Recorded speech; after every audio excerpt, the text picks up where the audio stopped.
Paradoxical interventions, defiance-based. A paradoxical intervention is one that, if followed, will accomplish the opposite of what it is seemingly intended to accomplish. It depends for success of the families defying the therapist's instructions or following them to the point of absurdity and recoiling. If a family continually defies compliance-based intervention, it can be safely assumed there is some hidden interaction in the system that undermines their usefulness, some secret alliance, contest, or coalition that the family is reluctant to reveal or change. The target of the system paradox is this hidden interaction that expresses itself in a symptom.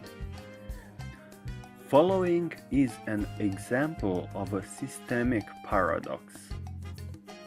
In a family in which an 8-year-old boy was failing in school, the therapist determined that the symptom served the function of keeping mother's disappointment focused on her son Billy rather than on her husband. The husband was failing in business, and rather than redoubling his efforts, was sinking into apathy, leaving mother to shoulder much of the financial burden. He gave off signals that he would collapse if confronted openly with this issue, and mother collaborated in protecting him.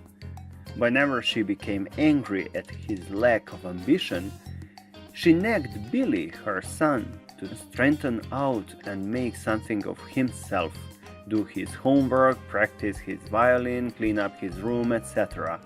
Mother and Billy would end up fighting, and father would retire to the den to watch television.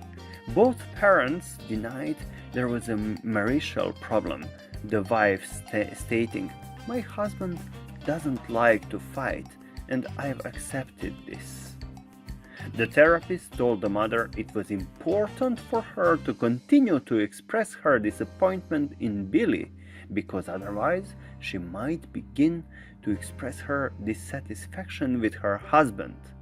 This would be risky, as her husband might become depressed, and since Billy was younger and more resilient than her husband, he could take it better. Billy was advised to continue to protect his father by keeping his mother's disappointment focused on him, and father was commended for his cooperation.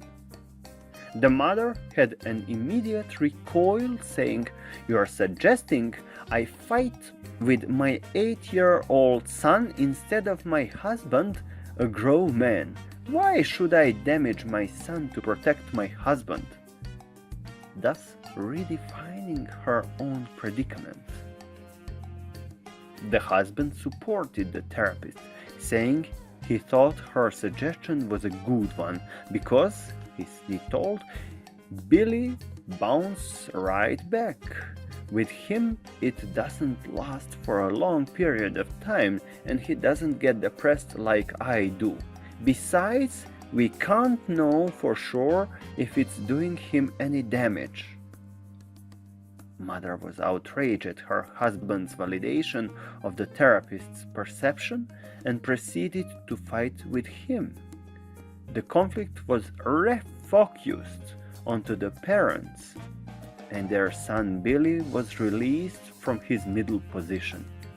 Defining and prescribing their system in a way that was both accurate and unacceptable made it impossible for them to continue it.